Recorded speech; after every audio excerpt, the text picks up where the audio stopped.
لا صدق ذي الشيء تجي waxay dawladdu sala tacaalaysay khasaarihii ka yimid roobkii daay oo runtii ila biyoodihii xidhnaa in la furo iyo bal dadka inaan mar dambe dadku aanay guryahooda soo gaarin wixii la moosi karay laga mooso sidoo kalena ogaanshaha inta qoys dhibaatada ugu badan ay gaadhay 116 qoys oo runtii dadku ay waxyeeleeyeen ayaa degmooyinka maxamed mooge koobisdanka May laga diiwaan geliyay markii ay taasi dhacday qarankan isagoo isku tashanaya waxaan la xiriirnay hay'adda u diyaargarowga aafooyinka iyo raashinka qaranka waxaan uga mahadnaqayaa hay'addu inay markiiba runtii noo soo jawaabto 116 qoysba raashin ku filan iyo bustayaal iyo baco ay markiiba la soo gaadhay oo markaa maanta halkan lagu guddoonsiinayo dad ka mid ah qoysaska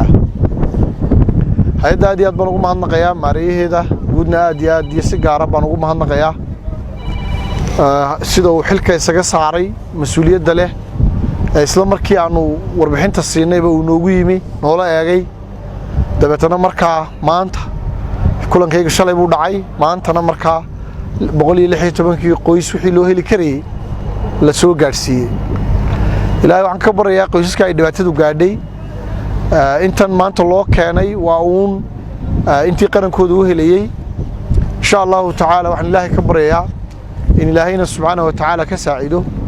oo dhibta yar soo gaadhay ka dulqaado waxaanu sidoo kale waa ogtihiin de markasta oo roob da'an dhibaatooyinkan oo kala dhacaya dadkuna waxay degan yihiin markii dhulkii ciriiri noqday aad markuu ciriiri u noqday ila biyoodiyo ay dul degan yihiin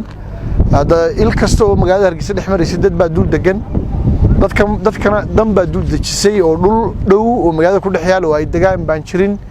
dawladda hoose ka ahaan qorshahaygan dejisanaynaa waa dadaalaynaa waxaan ku dadaalaynaa insha Allah in dadka bal sidii meelo ku haboon loo dejin lahaa inta ka horeysan ilaa shalay waxaanu qabanay shaqadii suuragal noqon kareysay oo ah markaa meelaha biyo ka soo jabeen aanu xidhno meelaha qaarkood boosas waaweyn dhigno meelihii xidhnaa ee sababay in biyo caburaan oo ay dadka qaadaana markaa aanu banayno shaqada weyn baa ilaa shalay ilaa maanta socotay ilaa caawa socon doonta ilaahay idinkiina insha Allah ta'ala waa ku guuleysan doonaa sidaan ugu talagalay in meelaha xidhan ee biyoodii aan furno dadkana markaasi hadii roob kale u yimaadaan masiibadu u sii badan in markaasi laga mooso waxaynu doonaynaa in dadaal dadka kale ee reer Soomaaliland marka ay roobkuna halakeeyaan waxaynu u baahannahay kii cagaf haya iyo kii wax kale oo maartay ummadan loogu shaqayn karay hayaaba inuu keeno waan u mahadnaqayaa runtii dhowrkii qof ee aan weydiisanay inay wixii cagaf yahay inay nagu soo biiriyaan ee noo keenay ilaahay idinkiina waynu ka sii diyaar garoobi doonaa qorshaynu ka disan doonaa marka insha Allah xil roobaadada dambe inagoo sidan ka diyaar garow fiican ayuu ilaahay raxmadiisa insha Allah inoo siyaadiye ayaynu markaasi insha Allah raxmadu inoo iman doontaa inagoo u diyaara oo ka diyaar garownay inaanay roobabku dhibaatooyin saa u badan dadkeena aanay gaarsiin soo shaqada ku jeedigo raali habisi uu dambeeyay kullu ololaha wadeen dawladda hoose ahaan arintii ololaha maadaama ay barinaay ku beegan tahay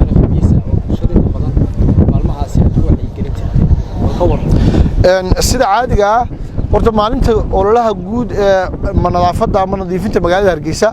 waa khamiis bil u dambaysa bisha August waxay kaga beegantahay 31 bisha kaga beegantahay marka horta maalintii khamiista ee magaalada dhan ololaha laga sameeyay wali lama gaadhin laakiin maalmaha kale khamiista ka horeeyna waxaanu sii qabanaa shaqooyin waxaanu dooranaa meel qashin badan yaalo meeshaasanu sii nadiifinaa maadaama saddexdii cishe tagay xitaa maalintii fasaxayd badi shaqaalaygu fasax ma ahayn waanu shaqaynaynay waa ogtiino xaalad degdeg oo emergency ah ayaynu ku jirnaa marka bari oo kale degmooyinku haddii ay sabaabulaan oo iyagu qabsanayaan oo gudoomiye degmo uu xaafadiisa qashin yaala ka qaadayo oo isagu qorshe samaystay waa shaqadiisa uu madax banaayay laakiin xafiiska dhexe xafiiska maayirka xafiiska dawladda hoose ee Hargeysa uma qorshaysna bari inay shaqadii yareeyay ka horeysay khamiista weyn inay sii qabato waayo hawlaan emergency-ga aynu ku jirno ayaan inoo saamaxayn marka insha Allah ta'ala ilaahay waxaan ka baryaa khamiista kale ku xigta ayaynu markaa waxaynu qaban karayno oo laaban qaban doonaa laakiin khamiista bari ah shaqo olole nadaafadeed oo jira ma jiro ilaa marka laga tago mooyaane degmo inay sabaabuli karto oo ay markaa shacabkeeda ku tashan karto oo iyadu isku tashan karto oo meel degmada ka mid oo qashin badan yaalo ay nadiifin karto insha Allah taala